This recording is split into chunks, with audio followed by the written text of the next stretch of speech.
આજના સમયમાં યુવાનો સોશિયલ મીડિયા પર ફેમસ થવા માટે જોખમી રીલ્સ બનાવતા પણ અચકાતા નથી। ત્યારે સુરત શહેરમાં તલવારથી કેક કાપી ઉજવણીનો એક વિડીયો વાયરલ થયો છે અને આ વિડીયો ભેસ્તાન વિસ્તારનો હોવાનું સામે આવ્યું છે। તો વિડીયો વાયરલ થયા બાદ ભેસ્તાન પોલીસ દ્વારા તપાસ હાથ ધરવામાં આવી હતી અને 3 યુવકોને ઝડપી પાડી કાર્યવાહી પણ કરવામાં આવી હતી।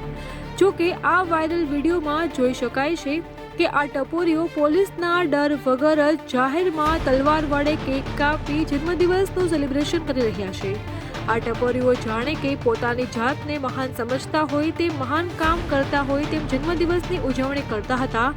જો કે આ વિડીયો સામે આવતા તેમાંથી 3 ટપોરીઓને પોલીસે ઝડપી પાડી તેની હોશિયારી ઉતારી હતી અને પોલીસે પણ લોકોને અપીલ કરી છે કે જન્મદિવસ મર્યાદામાં મનાવો। ઘરમાં પણ પરિવાર સાથે કેક કટિંગ થઈ શકે છે, પરંતુ કાયદાની ઉપરવટ જઈને સેલિબ્રેશન કરવામાં આવશે તો પોલીસ કાર્યવાહી કરતા ખચકાશે નહીં તેવી ચીમકી પણ આપી છે।